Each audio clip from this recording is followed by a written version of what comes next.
se w'umwami wacu Yesu Kristo, ndagushimiye kubw'umugeni wawe, ndagushimiye kubw'abakobwa n'abahungu bawe, ndagushimiye kubw'iteraniro ryiza riri hano umwami wanjye, abamaze kuhagera, abari online, abari hirya no hino bakurikirana ijambo ryawe, nibahabwa umugisha.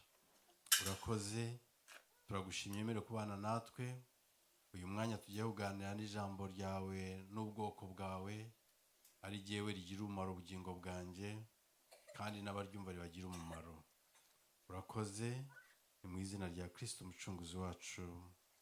Amen. Ndaza gusaba umuntu afate mikoro ko araza kumfasha gusoma, mbashe kwihuta. Ku bashyitsi, nitwa Muhirwa Emmanuel, ndi umwe mu bakozi Imana basengera mu itorero rya Healing Center. Healing Center iba mu Rwanda, ahantu i Kigali, mu mujyi wa Kigali, i Remera, nyuma ya gare niho dukorera. Muze mu Rwanda muzadusure, n'Imana ibahe umugisha. Ndi hano kuri Noheli, ndi hano n'uyu munsi. Imana nibikunda muri iyi minsi nzajya Norway, ariko ku cyumweru nzaba ndimo gusubira iwacu. Ubwo rero ushobora kuzaca hano nkabasezera cyangwa se sinabasezere, ariko ubu ngubu mbaye mbibabwiye. Bwana asifiwe. Amen. Hari igihe nshobora guca hano nkabasezera, hari n'igihe mwakumva yuko natashye, ariko ndashima Imana kubw'ubuzima bwanyu, kubw'ubuzima bwanjye. Mwarakoze kunyakira neza, mwarakoze, muri abantu beza. Imana ibahe umugisha. Uyu munsi ndimo kwibaza cyangwa se ndimo gutekereza ijambo nza kuganira namwe. Umwaka urashize cyangwa urarangiye, tugiye kwinjira mu wundi mwaka. Kuwa gatatu, ni kuwa kabiri, ubwo muzararanga kuwa kabiri nijoro. Ubwo umushumba zabaganiza ijambo, zabwira ijambo ry'umwaka, zabwira icyo Imana ivugana namwe. Ariko uyu munsi nagira ngo mbabwire ijambo Imana ashyize ku mutima wanjye.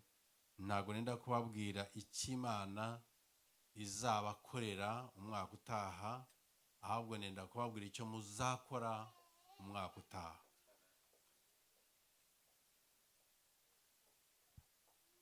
Ntabwo ngiye kubabwira ibyo Imana izabakorera umwaka utaha, ahubwo ngiye kubabwira ibyo muzakorera Imana umwaka utaha, kuko ibyo izabakorera byo ni byinshi kandi ni byiza. Na n'uyu munsi iracyabikora. Ariko nagira ngo noneho mvuge ibyo musabwa cyangwa ibyo dusabwa gukora umwaka utaha. Ndagira ngo mbabwire ngo buri muntu wese uri hano muri Beteli ni umukozi w'Imana. Bwana asifiwe. Ndagira ngo dusome Abefeso igice cya 2 n'umurongo wa 10.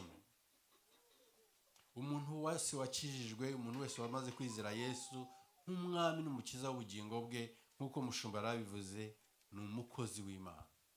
Chaque personne qui a reçu Jésus comme Sauveur et Seigneur est serviteur de Dieu. Abefeso igice cyaho cya 2 n'umurongo wa 10. Ephésiens chapitre 2 verset 10. Aravuga ngo iki?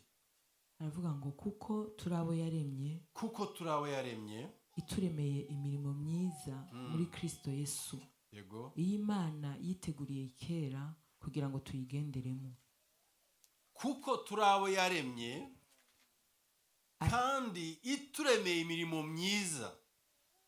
Car nous sommes son ouvrage ayant été créés en Jésus pour de bonnes œuvres. Kandi iyo mirimo myiza, et ces bonnes œuvres, yayiteguriye kera muri Kristo Yesu, ce sont des œuvres que Dieu a préparées d'avance en Christ Jésus, kugira ngo tuyigenderemo. afin que nous les pratiquions.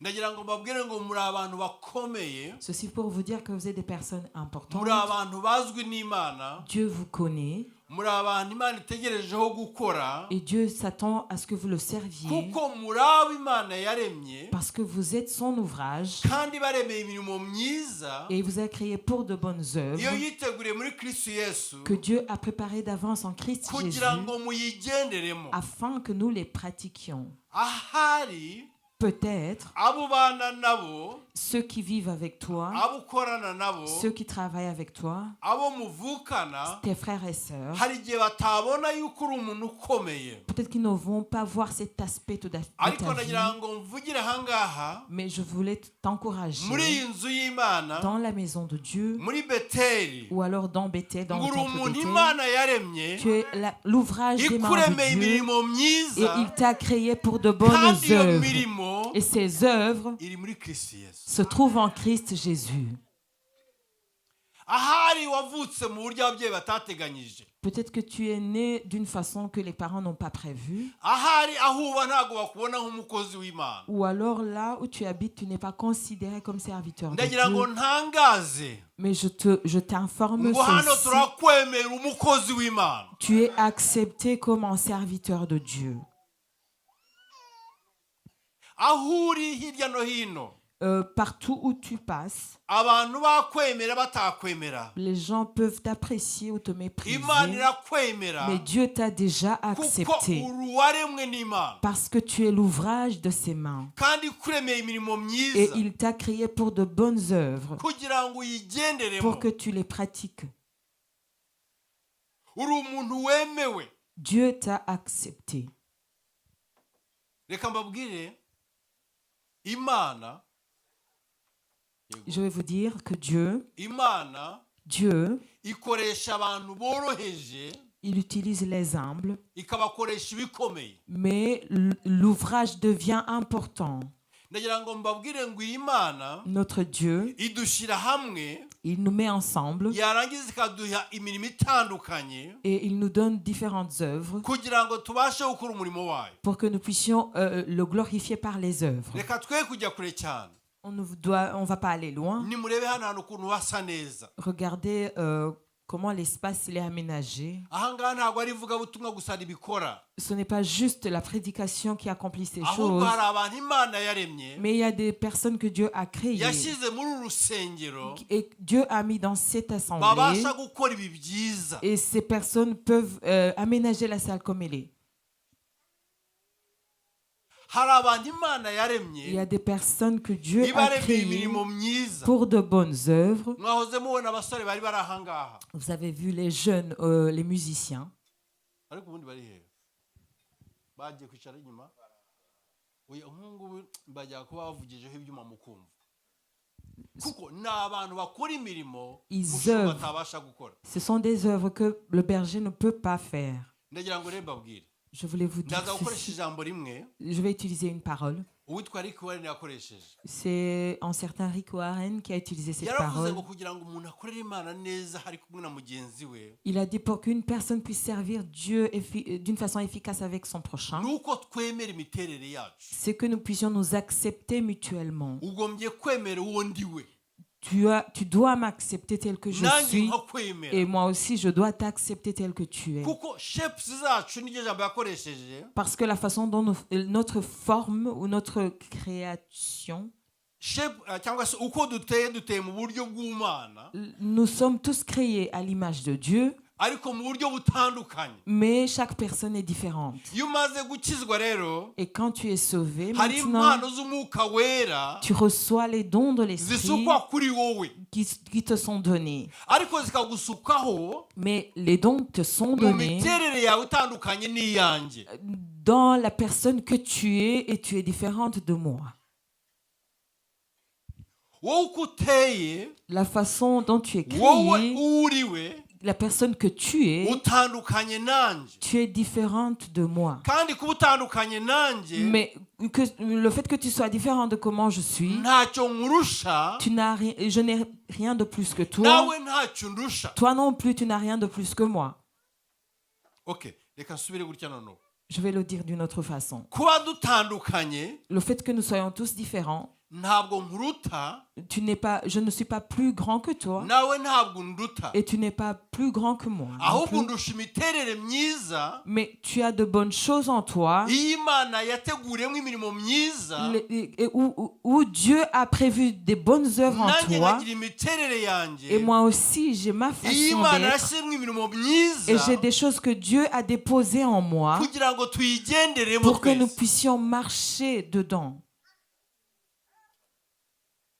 uwo muntu ukwicaye iruhande La personne qui est à côté de toi. arakenewe muri ino nzu y'Imana On a besoin de cette personne dans la maison de Dieu. arakenewe muri kino gihugu Elle est utile dans ce pays. ni umuntu Imana yaremye C'est une créature de Dieu. irangije kumurema Et après, yaramubyaye ubwa kabiri nk'ibyo il mushobora a kuvuga été régénéré, comme le berger vient de le dire. none ugiye gukora imirimo Et myiza alors, cette personne va pratiquer maintenant de bonnes œuvres. ndagira ngo abafite amakaramu Je voudrais, si tu as de quoi noter, abafite amakaramu si tu as de quoi noter, ndaza gukoresha rino jambo je vais utiliser cette parole. iryo ni se shepu cyangwa se navuze ngo umugabo w'Imana yakoresheje ryitwa shepu Shape ou la forme. ubasha kuryandika Si tu peux écrire le mot shape, ni ca na ha na a na pa na i ariyo shepu S-H-A-P-E, SHAPE S-H-P, comme s'écrit le mot shape, on va le dire en français, chape. ndaza kuba ndimo kuvuga kuri buri nyuguti yose Et alors, chaque lettre de ce mot shape fera peut-être un petit commentaire, nibiramuka binkundiye si j'ai le temps de tout dire. turaba Imana yaremye Nous sommes les œuvres, ifite l'ouvrage de imirimo Dieu. myiza Il nous a créés pour de bonnes œuvres iyo Imana yiteguriye kera que Dieu a préparées d'avance muri Kristo Yesu en Christ Jésus. abakorinto ba mbere 1 Corinthiens, 7:7 chapitre 7, somera wumve verset 7. Mm.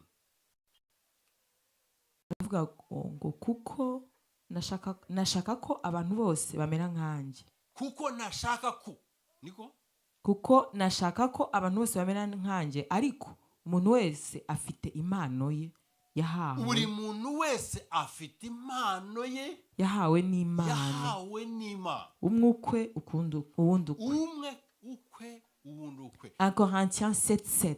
Je voudrais que tous les hommes fussent comme moi, mais chacun tient de Dieu un don particulier, l'un d'une manière, l'autre d'une autre. buri muntu wese Chaque personne afite impano ye a reçu de Dieu un don. hari icyo Imana yamubitsemo Il y a un don particulier hari que icyo Dieu Imana a mis. yamuteretsemo Il y a un don particulier que Dieu a mis en chaque personne. buri muntu wese uri hano Chaque personne présente ici, amaze gukizwa après le salut, hari icyo Imana il y yamushyizemo a un don que Dieu a déposé en elle. hari impano yawe Tu as un don uyu particulier. mwaka tuwinjiramo Pendant que nous entrons dans l'année prochaine, ndagira ngo utekereze icyo wakora je voudrais que tu réfléchisses à ce que Dieu a déposé en toi. abakorinto ba mbere 1 Corinthiens, 12 chapitre 12, n'umurongo wa karindwi kugeza kuri 11 verset 7 jusqu'à 11. ndimo gushaka kuvuga kuri ya nyuguti ya mbere yariyo twise S ihagarariye spiritual gifts impano z'umwuka wera Je parle de S ou spiritual gift ou alors les dons spirituels. Chapitre ibice 12, c'est ça? yego Murongo. wa karindwi On va partir du verset 7 jusqu'au verset 11. Umuntu wese agahabwa ikimwerekanaho umwuka kugira ngo bose bafashwe. yego Umwe aheshwa ijambo ry'ubwenge n'umwuka. Undi agaheshwa n'uwo mwuka ijambo ryo kumenya. yego Undi agaheshwa n'uwo mwuka kwizera. yego Undi agaheshwa n'uwo mwuka impano yo gukiza indwara. Undi agahabwa gukora ibitangaza. Undi agahabwa guhanura. Undi agahabwa kurobanura imyuka. Undi agahabwa kuvuga indimi nyinshi. Undi agahabwa gusobanura indimi. Ariko ibyo byose uwo mwuka umwe niwe ubikorera muri bo, agabira umuntu wese uko ashaka. iyo tumaze gukizwa Après que nous ayons reçu le muri iyo salut, miterere yawe de la façon dont tu es formé, wowe uri we, la personne que tu es, impano z'umwuka zijya ku buzima bwawe. les dons spirituels viennent dans ta vie. Iyo zimaze kujya ku buzima bwawe, Et quand tu les reçois dans ta vie, Imana itangira gukorana nawe. Dieu commence à agir à travers toi. Kandi itangira gukorana nanjye. Et il commence à agir aussi à travers moi. Mu buryo bwawe, Dans ta façon no mu buryo bwanjye, et dans ma façon, umwuka w'Imana l'Esprit de Dieu, abana nawe. il vit, il est avec toi. Buri muntu wese muri mwebwe, Chaque personne parmi vous, ndagira ngo aharanire je voudrais que chaque personne avuge ngo cherche muri runo rusengero, dans cette assemblée, Mana, Seigneur, n'iki ushaka kugira ngo nkore? qu'est-ce que tu veux que je fasse? Ndi uwo waremye, Je suis ton ouvrage undemeye imirimo myiza, et tu m'as donné de bonnes œuvres iyo witeguriye kera muri que Kristo tu as Yesu. prévues par avance en Christ Jésus. N'iki nakora? Qu'est-ce que je peux faire à ton service? Umva icyo uzakora. Écoute ce que tu vas faire. Abafilipi 2:13. L'épître aux Philippiens, chapitre 2, 13. verset 13. Haravuga ngo iki? Haravuga ngo kuko Imana ari ibatera gukunda Ego. no gukora ibyo yishimira. Shape yindi twavugaga, La forme dont nous parlions, twabonye ko esi on a vu que le mot S, ihagarara la lettre. spiritual gifts. On va dire que en elle, nous allons voir les dons spirituels, Ihagarara imbuto z'umwuka wera. les dons de l'esprit. Ariko nanone iyi nyuguti hagati yitwa H cyangwa H, Et la lettre H dans le mot shape. muri iyo shape yawe Et dans ta forme que tu as, harimo yuko Imana ari idutera gukunda ibyo tugombye gukora. nous voyons que c'est Dieu qui nous donne la volonté, le vouloir et le faire de ce qui est bon et agréable à lui. Muri make muri shape yawe, Un peu de mots, ce qui qui fait ta forme, iyo umaze gukizwa, quand tu as reçu le salut, usukwaho umwuka wera, tu reçois le Saint-Esprit noneho ukagira impano z'umwuka wera, et Dieu dépose ses dons en toi ariko ugakora ibyo umutima wawe wumva wakora neza. et tu fais les choses que l'Esprit de Dieu te pousse à faire. Iyo ukora ibyo umutima wawe ushaka, Et quand tu fais ce qui est agréable à ton cœur, ntabwo uca imanza z'abatabikora, tu ne vas pas juger les autres qui ne font pas comme toi tu fais. kuko ukora ibyo umutima wawe uguhata gukora. Parce que tu es pressé dans ton cœur de servir. Iyo urimo gutunganya hano hantu, On va dire par exemple, si tu es occupé à nettoyer la salle ou à ntabwo préparer, uvuga ngo wagutereranye, tu ne vas pas te lamenter en disant pourquoi les autres ne sont pas là. kuko ukora ibyo umutima wawe ushaka. Parce que faire ce que tu fais, ça te fait plaisir. Kandi nagira ngo mbabwire bene data bari hano, Et je voulais vous dire, frères et sœurs, hari ici, icyo umutima wumva ushaka gukora umwaka utaha. est-ce que tu as envie de faire quelque chose au service de Dieu pour l'année prochaine? Abari online, hari icyo wumva wakora muri Beteli, Et il y a quelque chose que tu veux faire dans le temple Bethel pour l'année prochaine. hari icyo wumva wakora muri Healing Center, Est-ce que tu as envie de servir le Seigneur dans l'église Healing hari Center? icyo wumva wakora iwanyu muri Restoration. Est-ce que tu veux faire quelque chose là où tu vas prier d'habitude? Muri uyu mwaka wa 2025, Durant l'année 2025 qui arrive, yego, l'année 2025 qui arrive, hari icyo wumva wakora, est-ce que tu as envie de faire quelque chose? n'icyo ukunda gukora, Qu'est-ce que tu aimes faire, tu as envie de n'icyo faire? wumva ushaka gukora. Qu'est-ce que tu as envie de faire au service de Dieu? Iyo tumaze gukizwa, Quand nous recevons le salut, dushyirwaho impano z'umwuka wera, les dons de l'Esprit nous sont donnés. ariko ntabwo dukora ibyo tudashaka. Mais nous n'allons pas faire ce que nous ne voulons pas Hari faire. ibyo umutima uhirimbanira gukora. Dieu crée en toi une volonté de faire quelque chose.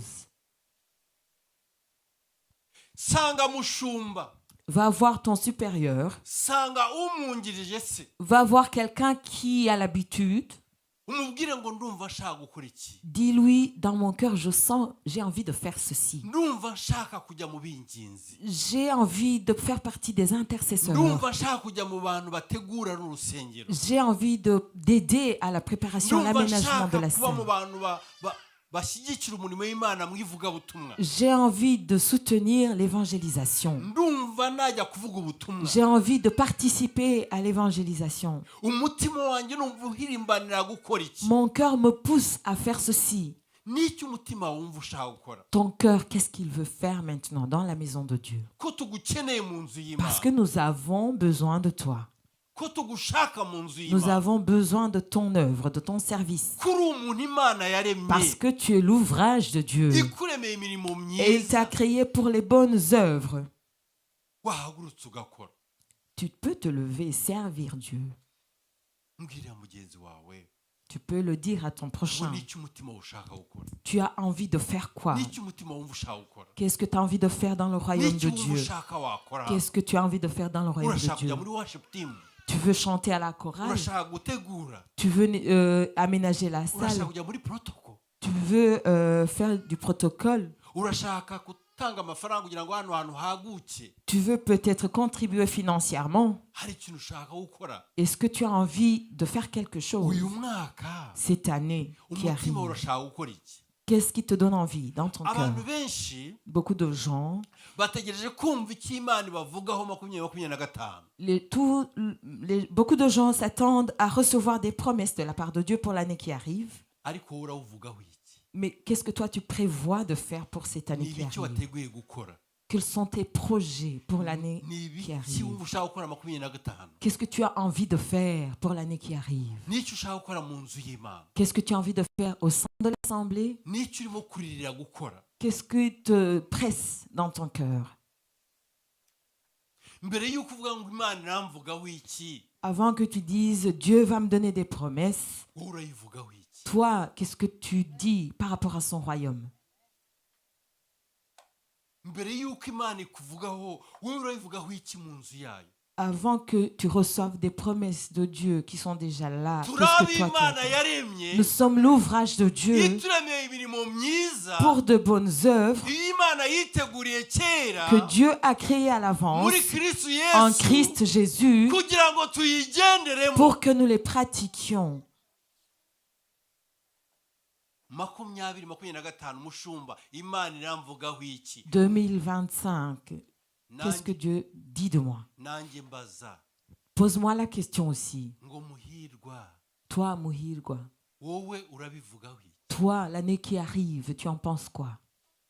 We n'icyo ushaka gukora Qu'est-ce que tu 2025? vas faire dans l'année qui arrive? N'icyo umutima wawe ushaka gukora? Qu'est-ce que ton cœur te pousse à faire en 2025? N'icyo wumva ushaka gushyira mu bwami bw'Imana? Qu'est-ce qui te presse? Qu'est-ce que tu as envie de déposer dans le royaume de Dieu? Reka mbabwire, Je vais vous dire, wari uzi ko ahangaha buri muntu wese uri ahangaha tu sais que chaque personne présente ici, n'umukozi w'Imana winjiye, c'est le serviteur de Dieu qui vient d'entrer. hari ikintu umutima we ushaka gukora. Il y a une envie qui est dans le cœur. Il a envie de faire quelque Abo chose. basore mubona ngo hari ikintu bashaka gukora, Les jeunes qui sont là, ils veulent faire quelque chose, ariko baracecetse. mais ils sont dans le silence. Hari abantu baza bagaceceka bakabona ibintu byahinduka, ariko bagaceceka. Il y en a qui sont là, qui ont envie que les choses changent, mais ils ne disent rien. Nimusange mushumba, Avancer vers le supérieur, une personne supérieure. mubwire ngo ndashaka gukora. Dis-lui, j'ai envie de servir. Urumva wakora iki? Qu'est-ce que tu as envie de faire? Ndumva hari ikintu nakora mu bana. J'ai envie de servir dans l'école du dimanche des enfants. Ubwo ngubwo ministry y'abana iratangiye. Et alors, l'œuvre, le ministère pour les enfants va continuer. Amakosa tujya dukora, Les erreurs que nous commettons, ubona umuntu ukavuga ngo haguruka tu vois une personne, tu lui dis, lève-toi, jya mu bana. va servir dans le ministère des enfants. Mama we, agenda avuga ati ariko nk'ubu Mana wandemeye iki? Et la personne, comme ce n'est pas ce qui est dans son cœur, elle va dire pourquoi on me dit ça. Ukwiriye kujya mu bana. Est-ce que vraiment c'est moi qui dois aller œuvrer avec les enfants? Nyamara hari umuntu uvuga ngo icyampa. Alors que dans l'assemblée, il y a une personne qui dit si vraiment, si on pouvait me confier les petits-enfants, comment je peux servir avec les enfants? Comment je peux avoir ces enfants et m'occuper d'eux? La raison. La personne, elle est sauvée. Dieu lui a donné ce don et elle va faire ce qui fait plaisir à son cœur. ndagira ngo nkubwire mukobwa mwiza, mama, mwene data, Ma sœur qui est ici, mon frère, Beteli iragukingukiye, le temple Bethel, il est là pour toi, il est umushumba ouvert. aragukingukiye. Le berger aussi, il est prêt pour t'aider. Tera intambwe, Avance, umubwire ngo ndashaka kujya mu bana. fais un pas, va vers lui, dis-lui, je veux servir au ministère des enfants. Hano hari umuntu bumva yagaburira abantu gusa. Il y a une personne ici qui sent que pour elle, elle doit prendre soin des gens, donner à manger, à boire. Ubwo mpagaze aha ngaha ku cyumweru uzabizana ubishyire aha ngaha maze turebe ko batabitwara. Haleluya. Uzabizana ubishyire aha ngaha turebe ko tutabifungura. Amen. La semaine prochaine, tu verras, on va prendre ça. Il y a les gens, il y a quelque chose dans ton cœur. Turabakingukiye. C'est ouvert pour toi. Tu peux servir. Demande à la personne devant toi qui a l'habitude. Hari abantu baba bari aha ngaha bakabona hari umuntu uhagarara aha ngaha ibintu bitagenda neza akaba ati kuriya yangishije inama nkagira icyo nkora, ngwino umugire inama. Tu peux être là hein, et voir que les choses ne sont pas vraiment comme il faut et tu es là, tu dis mais pourquoi on ne me pose pas la question? Alors avance, va vers la personne, dis-lui que tu peux la conseiller. Amen. Uri umuntu wakijijwe, Tu es sauvé, uri umuntu waremwe n'Imana, tu es l'ouvrage de Dieu. ikuremeye imirimo Il t'a myiza, créé pour des bonnes œuvres. kandi iyo mirimo Et ces œuvres, mushumba bivuze neza, le berger l'a bien reka nanjye dit, mbisubiremo. je vais le répéter. Iyo mirimo Ces œuvres, yateguriwe kera ils ont été préparés à l'avance muri Kristo en Yesu, Christ Jésus. ntabwo ahandi wayibona.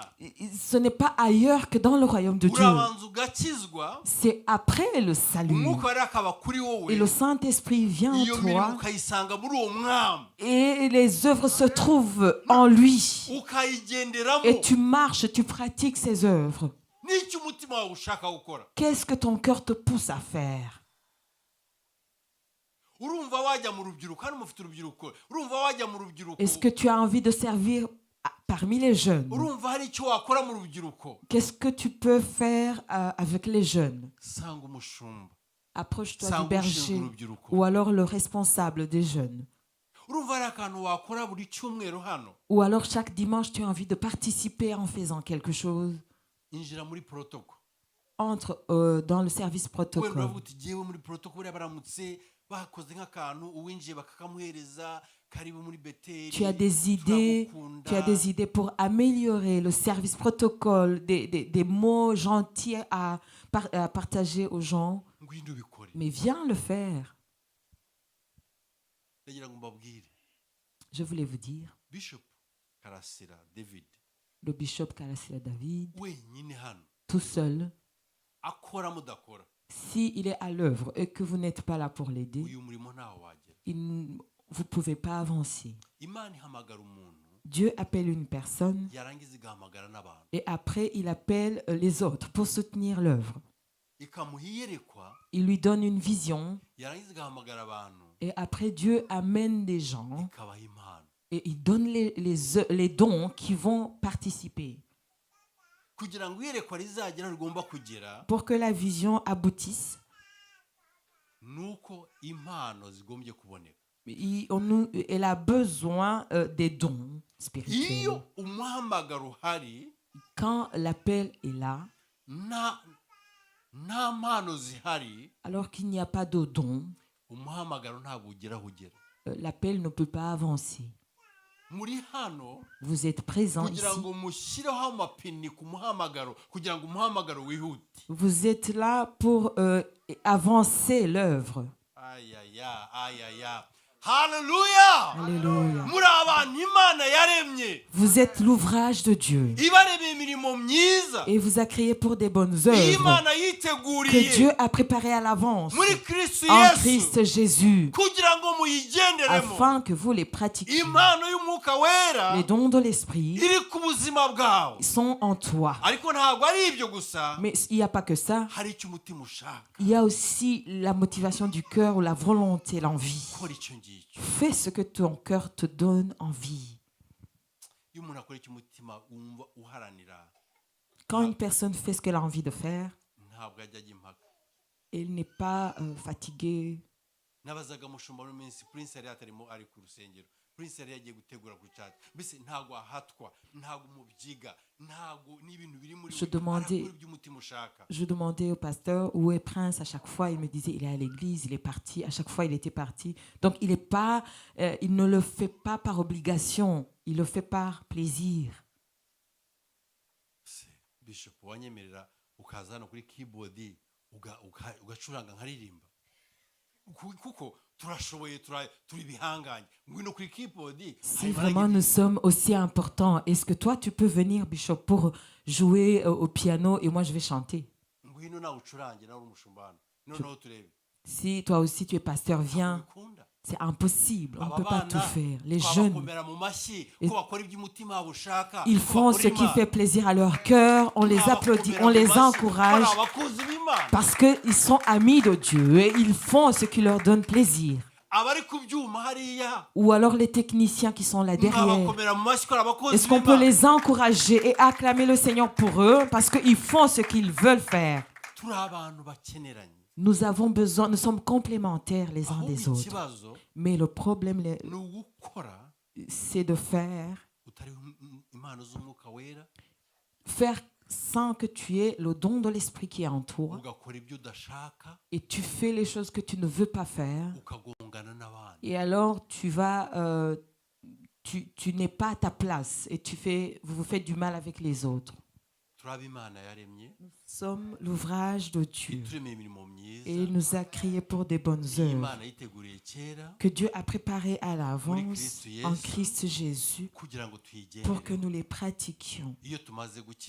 Après le salut, le Saint-Esprit nous est donné et nous recevons les dons de l'Esprit de différentes façons.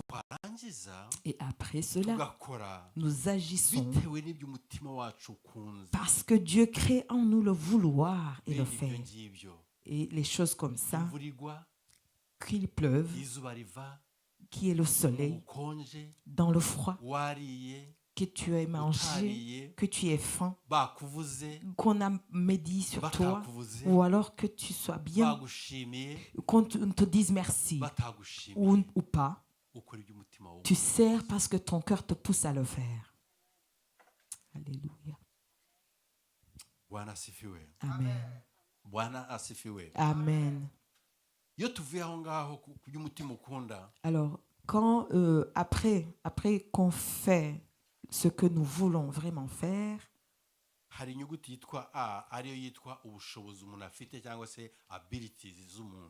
dans le mot shape, nous avons parlé du S, du H, et maintenant nous allons parler du A, ability, ou alors la possibilité, la capacité de faire ce qu'on doit faire. Alors, tu es sauvé, tu as le Saint-Esprit en toi, tu as reçu les dons de l'Esprit et tu as en toi le vouloir et le faire qui vient de Dieu. Mais ton cœur, il voudra faire quelque chose, mais tu ne voudras pas faire quelque chose que tu ne peux pas faire.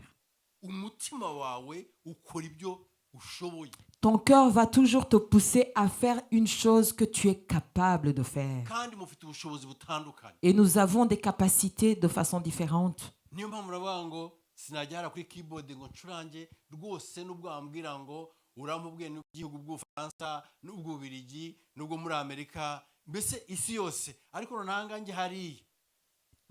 veut dire, l'exemple, moi je n'ai pas la capacité de jouer au piano, même si tu me promets toute la terre.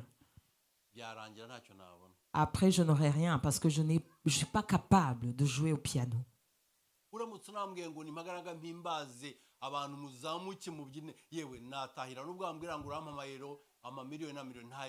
Tu peux me demander d'aller devant et de louer pour que les gens soient inspirés, adorent Dieu, mais je ne pourrai pas, même si tu me promets de l'argent. Parce que je ne suis pas capable, je n'ai pas cette capacité.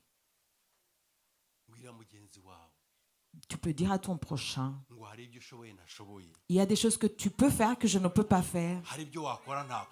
Tu as une capacité que moi je n'ai pas. ndagukeneye J'ai besoin de toi. nawe urankeneye Et toi aussi, tu as besoin de hari moi. ibyo wakora Il y a des choses que tu pourrais nanjye faire ntakora que moi je ne peux pas faire. hari ibyo wakora Il y a des choses que tu peux faire.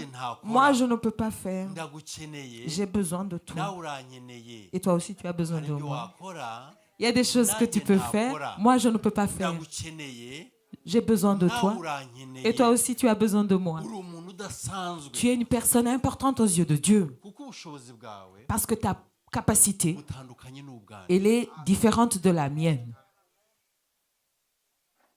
abari abasore ibyo bakora ntabwo wabikora Ce que les jeunes font derrière toi, tu ne peux pas le faire.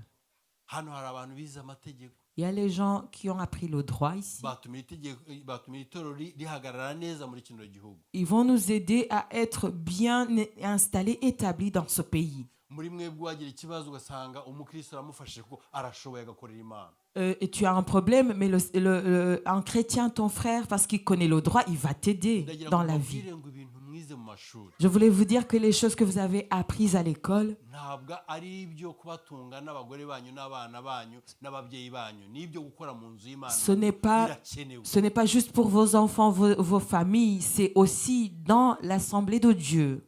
Vous êtes utile. ntabwo imana yakuremeye kugira ngo ubeho ubyare urye uhage hano hari n'ibyo kurya byinshi cyane ushobora no gusandara ntabwo ari ibyo ngibyo ntabwo ari ibyo waremewe kugira ngo ukorere imana. Alléluia. Tu n'as pas été créé pour avoir des enfants, manger. Il y a beaucoup de nourriture dans ce pays. Tu peux même avoir des problèmes en mangeant. Mais Dieu t'a créé pour le service. ubundi umuntu umwe yaravuze ngo kugira ngo umuntu bavuge ngo yabaye successful ntabwo ari uko utunze cyane. Et un jour, quelqu'un a dit que pour qu'on dise qu'une personne a réussi dans la vie, ce n'est pas par la richesse. Mais c'est parce que tu as accompli la volonté de Dieu dans ta vie. Alors pourquoi Dieu t'a mis ici, sur terre? Pourquoi? Qu'est-ce que tu as envie de faire? Est-ce que c'est pour manger et pour boire? Est-ce que c'est pour te marier? Est-ce que c'est pour avoir des enfants?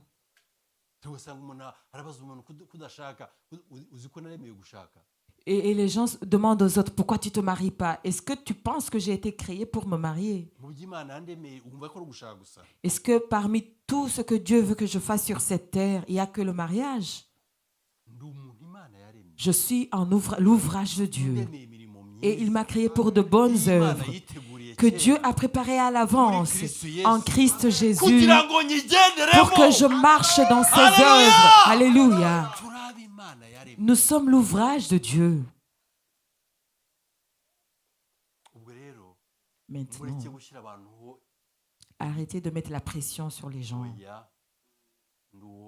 Je suis l'ouvrage de Dieu. Ici, vous êtes chez vous. Vous êtes reçus. On a besoin de toi.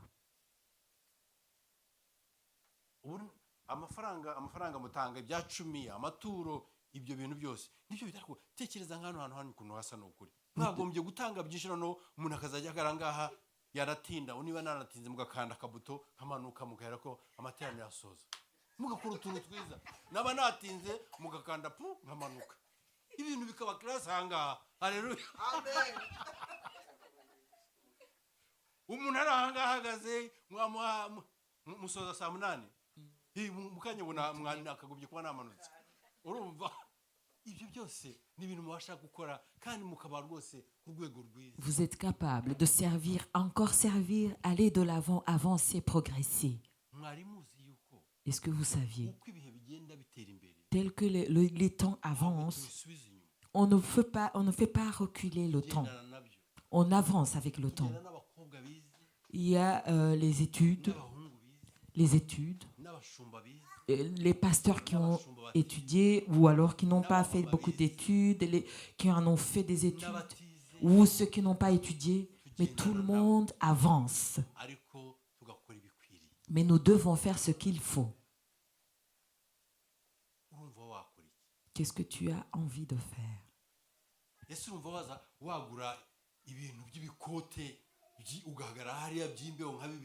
umuntu yazajya aza ukakimukubita akiva mu modoka ye ukamuzana ukamugeza Est-ce ahangaha que tu as envie d'acheter des grosses vestes parce que pour aider la personne qui va entrer, comme ça, il ne va pas sentir le froid.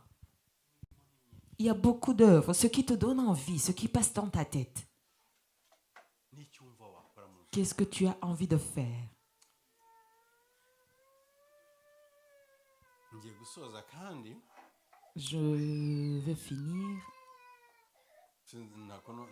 ntabwo nagaruka mu mibyizi ngo mbigishe kugira ngo twige gukorera imana ubu nayo mvuze ku mpano z'umwuka wera ku buzima bwanyu ku by'umutima ukunda nari mvuze no ku bushobozi ariko nari ntasoma soma icyanditswe kiri mu kuva 10:31 n'umurongo wa gatatu.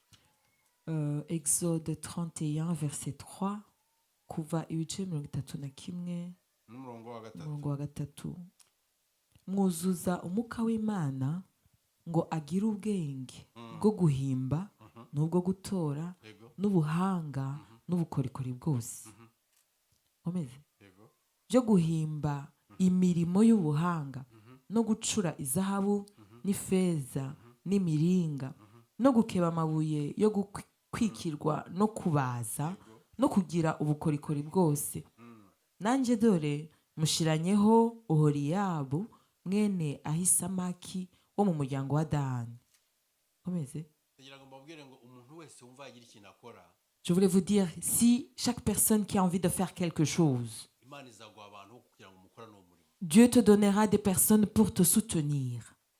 nimushyireho wumve niba wumva wafasha abana badafite uko babigenza abandi bazaza bagufasha. Si tu as envie d'aider des personnes qui sont dans le besoin, tu auras des gens pour t'aider. mugire ibintu mukora mudugire ibintu dukora muri Beteli ku buryo abantu bagira abantu babikurira bitandukanye hanyuma ibintu bibe byiza. Niba hari abantu bashinzwe kohereza umushumba wabo hirya no hino babikore mbese nimuhaguruke dukora umurimo 2025 2025, le venons, si tu as une idée, amène-la. Dieu va te donner des personnes pour te soutenir. ntabwo niba kubabwira ngo imana irigiye kubakorera ibi ntabwo niba kubabwira ngo imana mugiye gukora ibi mu murimo wayo. Je ne suis pas ici maintenant pour vous dire Dieu va faire ceci et cela pour toi, mais je veux t'exhorter, t'encourager à faire quelque chose pour Dieu dans l'année qui arrive. kandi imana izagukoresha wowe uko uteye. Et Dieu va t'utiliser toi tel que tu es. Witwa Petero yagize gutya igihe kimwe abagiye gufata Yesu aho kanya arahubuka amuca ugutwi wari uje gufata Yesu. Il y a un certain Pierre, un jour, quand on est venu pour attraper Jésus, il a pris son épée, il a frappé et l'oreille dans des soldats. Personality zanyu Vous avez vos personnalités. imana izayikoresha. Dieu va utiliser ta personnalité telle que tu es créé. Niba wihuta cyane Si tu es quelqu'un de rapide, imana izagukoresha. Dieu va t'utiliser. Niba ugenda buhoro Si tu es quelqu'un de lent, imana izagukoresha. Dieu va t'utiliser à ta façon. Niba uceceka Si tu es quelqu'un qui ne parle pas beaucoup, Dieu va t'utiliser. wari uzi ko hari abantu ahangaha abadamu bamwe badashobora kugisha inama ukurikije ukuntu bavuga akavuga tura nimba imubwira nawe azagenda bivuga nk'uko yari akabimubwiye. Il y a une personne, parce qu'elle parle beaucoup, on peut avoir peur de lui demander conseil. Si je lui demande, elle va le dire. wari uzi ko hari umuntu utabwira umuntu ucecetse akavuga tura ninamubwira ntabwo ari buze kunyumva n'ubundi abacecetse ntacyo ari buvuge Ou agashaka alors- wundi uvuga. Ou alors, il y a une autre personne qui veut celle qui parle, parce qu'elle se dit, si je dis à la personne là, elle ne dit rien, elle va rien me dire en fait. Petero waciye amatwi ntabwo Yesu yigeze amwirukana ahubwo yarabaza ati uyu nguyu ndamukoresha igihe kimwe azakubita satana mu mugongo. Aramukoresha. Pierre a coupé l'oreille. Jésus ne l'a pas chassé de ses disciples, mais il a su comment le cadrer et l'utiliser ailleurs. Ntabwo twese tugombye kumera nka David nka Muhirwa ngombye kuba Muhirwa David akaba David wowe ukaba uwo nguwo imana ikadukoresha uko imana yaduhamagaye mu buryo butandukanye. On ne doit pas tout le monde ressembler à une personne. Chaque personne est spéciale à sa façon. Nous devons rester à nos places et Dieu va nous utiliser comme il veut.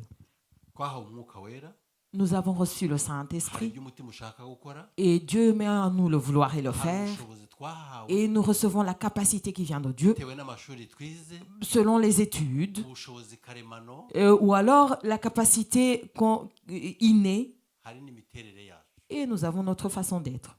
Ndasoreza kuri iki ngiki Et je finis par ceci. hari n'inararibonye yacu Alors, il y a l'ancienneté ou l'expérience. inararibonye yawe Ton expérience, imana izayikoresha. Dieu va l'utiliser.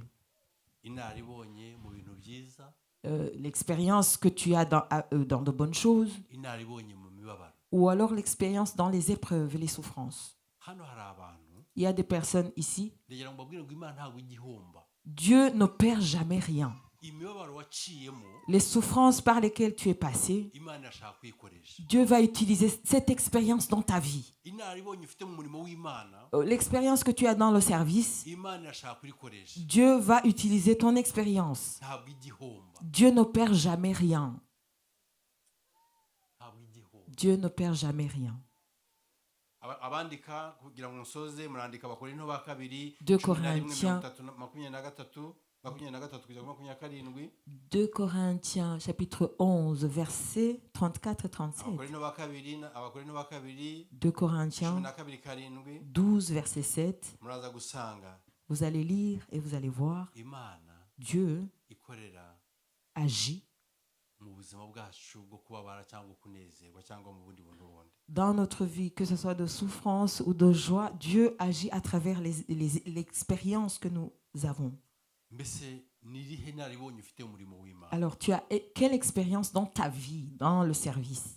Ngwino ubwire mushumba. Viens parler avec ton berger. Ni irihe naribonye wabonye mu bintu byakubabaje, mu mubabaro wawe n'iki wabonye? Dans la souffrance que tu as eue, qu'est-ce que tu as appris que tu peux partager aux autres? Ni irihe naribonye ufite mu mashuri? Dans les études que tu as faites, qu'est-ce que tu as eu que tu peux partager aux Ni autres? irihe naribonye ufite mu gushakisha inkunga zatuma hano hantu mpagura? Ou alors, dans ta façon de voir, de savoir chercher, de faire des contacts, quelle expérience que tu as qui peut aider dans l'expansion de l'œuvre ici? Ni irihe naribonye ufite ku buryo wakora igiterane rimwe buri kwezi, rimwe mu kwezi, ukaza ukabwira mushumba ngo mushumba tugiye gukora igiterane rimwe mu kwezi, hano hantu hakubite huzure. Ni irihe naribonye ufite umurimo w'Imana? Est-ce que tu as de l'expérience ou de faire des croisades organisées, des rencontres ou des croisades ou des séminaires, de façon à ce que tu puisses dire au berger, je peux aider à organiser chaque mois des croisades ou des séminaires?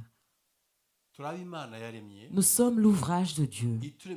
Et il nous a créés pour de bonnes œuvres que Dieu a préparées à l'avance en Christ Jésus pour que nous les pratiquions. Alors, quand nous avons reçu le salut, nous recevons l'Esprit de Dieu et Dieu met en nous ses dons, des différents dons. Et après, Dieu crée en nous le vouloir et le faire. Dans l'œuvre de Dieu, nous faisons ce que nous aimons. Et quand nous faisons ce que nous aimons, nous ne sommes pas dans le jugement ou alors dans les lamentations où se prend des places. On n'a pas besoin des remerciements. Cette personne, le chantre, il a dit, quand j'irai au ciel, je vais chanter en disant, qui t'a poussé à m'aimer autant? Parce qu'il l'a fait de son cœur. Il n'a pas compris comment il a su arriver dans le royaume de Dieu. Alors que quand tu œuvres pour le Seigneur, mais par obligation, quand il a fait quelque chose, vous devez savoir être au courant qu'il a fait. Vous avez vu la personne qui est là? En fait, j'ai dû vraiment l'amener quelque part pour lui acheter ça et ça. Mais tu sais ce qui est étonnant? Il n'a pas dit cela. La personne ne l'a même pas dit pendant l'assemblée. Il n'a rien dit. Pourquoi tu veux que je le dise? Tu as fait ce que tu devais faire. Tu as fait parce que tu avais envie de le faire.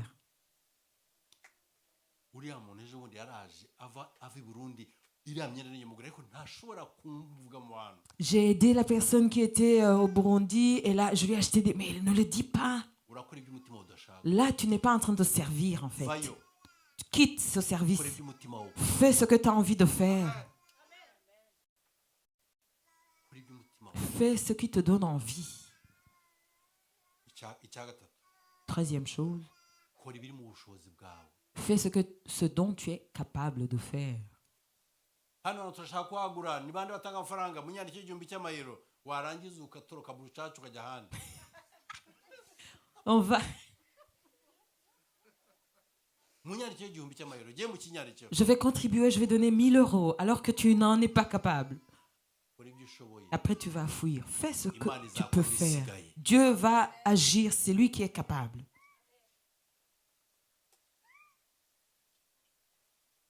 Bwana asifiwe. Alléluia. Mureke impano z'umukora zibe ku buzima bwacu.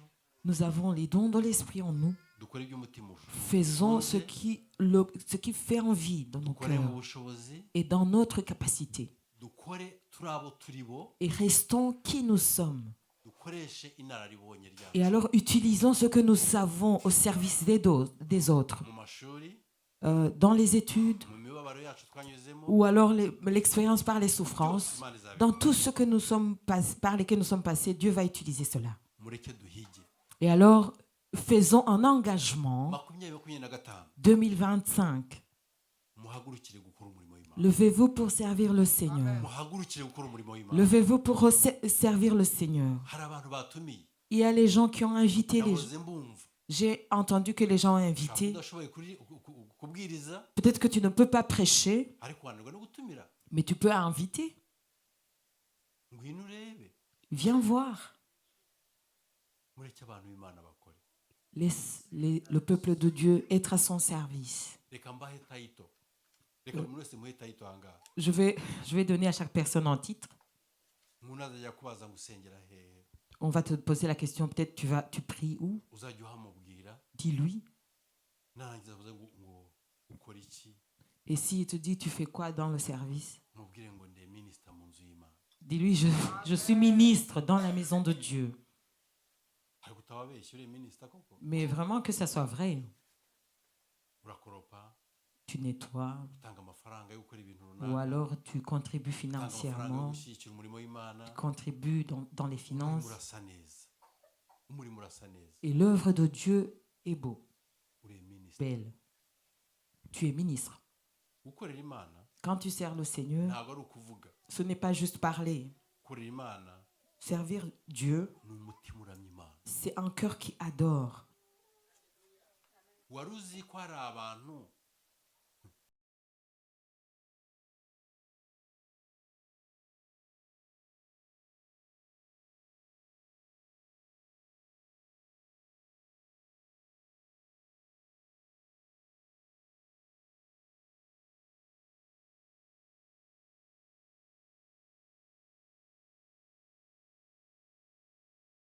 Alors soyons adorateurs dans tout ce que nous faisons.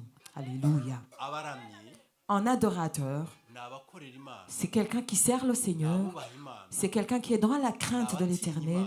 C'est quelqu'un qui glorifie Dieu. Ari mu kazi wabo, Que ce soit au travail, là où il ari travaille, mu rugo, que ce soit à la maison, akaba ari umuramyi. mais tu adores Dieu. Alléluia. Kandi umuramyi Et un adorateur, yaba atazi no kuririmba, il peut même ne pas chanter, ariko ari umuramyi. mais il a un cœur qui adore. Umuramyi Un adorateur, yaba atazi no kuzamura ngo avuge ngo haleluya, il ne saura peut-être pas dire Alléluia, ariko akaba ari umuramyi. mais il a un cœur qui adore.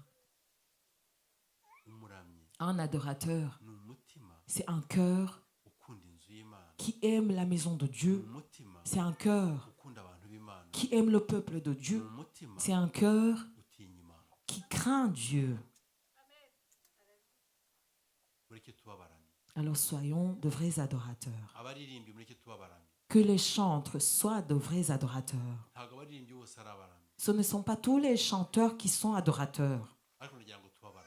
mais soyons de vrais adorateurs. Abashumba mureke tuba abaramyi. Que les bergers, les pasteurs soient de vrais adorateurs. Abavugabutumwa mureke tuba abaramyi. Soyons les évangélistes, qu'on puisse être de vrais adorateurs. Ndasoza Je suis à la fin. nshaka kugira ngo hari igihe kimwe ndimo reka mbike iyo wasanga mwaragakoze nanjye naho Possible qu'il y ait un bouton sur lequel on appuie et la personne qui parle disparaît. Je ne sais pas. igihe kimwe witwa farawo Un jour, le pharaon, yabwiye mose il a dit à Moïse, aramubwira ngo mose il a dit, ndakuretse genda yari yamaze genda Vas-y. n'abantu b'iwanyu va avec ton peuple, partez, genda mujye kuramya imana allez adorer votre Dieu. ariko icyitonderwa Mais ihene n'inka n'ikindi ubisige ugende n'abagore n'abana ariko ibyitwa inka n'ibindi bisige laissez tout le bétail. Vous pouvez partir avec vos femmes, vos enfants, mais laissez le gros et le menu bétail. mose aramubwira ngo ntabwo bishoboka Moïse lui a dit, c'est impossible.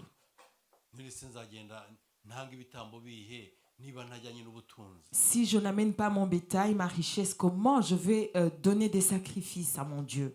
mureke dutange umwanya wacu Donnons à Dieu notre temps dutange impano zacu et nos dons aussi, dutange ibihe byacu notre temps, dutange ubutunzi bwacu notre richesse mu nzu y'imana dans la maison de Dieu. turaba imana yaremye Nous sommes l'ouvrage de Dieu. ituremeye imirimo Il myiza nous a créés pour de bonnes œuvres iyi mana yiteguriye kera que muri Dieu Kristo a préparées en Christ Jésus kugira ngo tuyigenderemo pour que nous les pratiquions. imana igushyizeho umwuka wera Dieu t'a donné son esprit. koresha impano Utilise les dons. kora ibyo umutima wumva ukunda Fais ce que ton cœur veut faire. korera mu bushobozi bwawe Et fais avec la capacité que tu as. kora uri uriwe Reste qui tu es koresha inararibonye et utilise l'expérience que tu as déjà acquise. abumva icyo mvuze reka duhe imana amashyi menshi cyane Si vous êtes OK avec ce que j'ai dit, acclamons le Seigneur.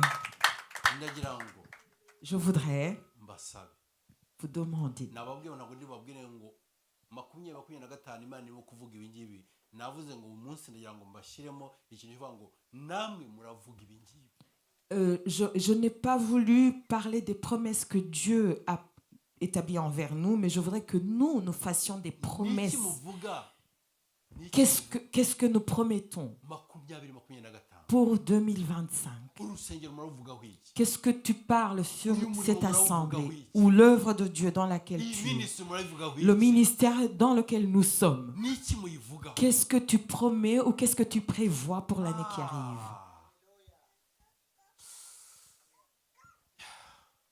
niki muyivugaho Qu'est-ce que tu prévois dans ton cœur mbere y'uko imana igira icyo bavugaho avant que le Seigneur te donne ses promesses? nimugire icyo mukora Toi, qu'est-ce que tu umutima promets? ushaka gukora Qu'est-ce que ton cœur veut faire?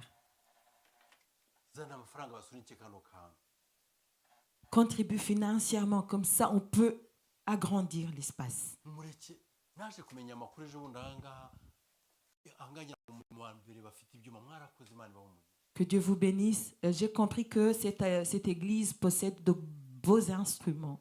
mureke hano hantu huzure Que ces paniers soient remplis. na hano huzure Que les paniers soient remplis. naho mubika huzure Ou alors là où vous gardez, où vous mettez nimuzaba là. mushaka umukozi w'imana uwo ari we wese mumutumire aze agire icyo asuka mu murimo w'imana Si vous avez envie d'inviter, vous pourrez le faire. Comme ça, on va encore une fois donner ou mettre dans le royaume de Dieu. duhagurutse Étant debout, dusenga imana nous allons prier. uri uw'imana yaremye Tu es l'ouvrage de Dieu. ikuremeye imirimo myiza Pour les œuvres que imana yiteguriye kera Dieu a préparées à l'avance muri kristo yesu en Christ Jésus. umaze gukizwa Après que tu as reçu le umwuka wera ari ku salut, buzima bwawe le Saint-Esprit t'a régénéré. ugombye gukora Et tu as besoin de, tu icyo as envie de umutima faire wumva uguhata ce que gukora ton cœur te pousse à faire. ugakorera mu bushobozi Et bwawe tu fais dans ta capacité. ugakora uri uriwe Et tu restes qui tu es. ugakorera mu inararibonye Et tu vas utiliser l'expérience que tu as déjà acquise. abantu batanga ubutunzi Les gens qui donnent de leurs finances kuri uyu murimo dans l'œuvre de Dieu, abatanga ibyacumi qui donnent les dîmes, abasapotinga umurimo w'imana ou qui soutiennent l'œuvre de toute façon, abasapotinga abakozi b'imana ou qui soutiennent les serviteurs de Dieu de différentes façons. imana ibaha Que Dieu bénisse chaque personne. Amen. imana ibaha umugisha Que Dieu vous bénisse. imana ibaha umugisha Amen. nongeye kuvuga ngo imana ibaha umugisha Amen. nongeye kuvuga ngo imana nkorera ibaha umugisha mana ya aburahamu mana ya isaka na yakobo hari abari hano batanga ubutunzi bwabo, hari abari hano batanga umwanya wabo, hari abari hano batanga impano zabo kuri uno murimo, hari abasore nabonye bakora neza, hari abakobwa nabonye bakora neza, hari abashumba nabonye bakora neza, hari umushumba mukuru. Ndavuga ngo bahe umugisha mwami wanjye. Dukeneye impano kugira ngo dukore, kandi buri muntu wese arakenewe mu nzu yawe. Abanteze amatwi bari online, abandi bari online, abari hano, baha umutima wo gukora ibyo bagomba gukora mu nzu yawe. Reka bagire iryo shyaka ryo gukora ibyo bakunze, reka batange babikunze, reka bitange babikunze, reka bakore kandi tubemera rwose. Aba ni abantu waremye, uko twavutse, aho twakuriye, uko twabayeho, wenda ku bandi bantu bandi, wenda ku babyeyi twarabatunguye, ariko we ntago twagutunguye. Ku babyeyi wenda twahageze batabyiteguye, ariko wari ubyiteguye. Wenda ntago abantu bemera uwo ndiwe, ariko wowe uranyemera kugira ngo nkoreshe. Muri Beteli hano turi abantu mwese muremewe, muraba Imana yaremye kandi baremye imirimo myiza. Zamura ku maboko yawe. Mana, tanga umugisha ku bahungu n'abakobwa bawe. Mana, tanga umugisha ku bwoko bwawe. Tanga umugisha mwami wanjye. Uyu murimo uhagaze kubera bano bantu, uyu murimo uhagaze kubera abakobwa n'abahungu, uyu murimo uhagaze kubera umushumba mukuru, uyu murimo uhagaze kubera abashyitsi baza bagatanga umugisha muri ino nzu yawe. Tanga umugisha mwami. Abakobwa batanze umwanya wabo, abahungu batanze igihe cyabo, abakobwa batanze ubutunzi bwabo, batanze impano kuri uno murimo. Tanga umugisha mwami wanjye. Turabo waremye, uturemeye umurimo mwiza uw'Imana yiteguriye kera kugira ngo tuwukore. Reka dukore iby'imitima yacu ashaka gukora mu nzu yawe. Tubikore tudahatwa, tubikore tudashimwa n'abantu, tubikore tutafite ingingimira ku mitima yacu. Yesu we, ngwino ukorane natwe. Uyu munsi turavuga ngo turabizi ko uzadukora ibintu byinshi byiza 2025. Ye, turabizi. Ariko natwe turavuze ngo 2025 natwe duhagurukiye gukora. Oh haleluya. Natwe duhagurukiye gukora, kandi tugakora cyane mu mpano z'Umwuka Wera, no mu by'imitima ishaka, no mu bushobozi bwacu, nabo turi bo n'inaribonye ryacu. Urakoze, urakoze, urakoze, urakoze. Reka dukomere mu mashyi tuvuga ngo urashoboye mwami wanjye, mu izina rya Yesu. Amen.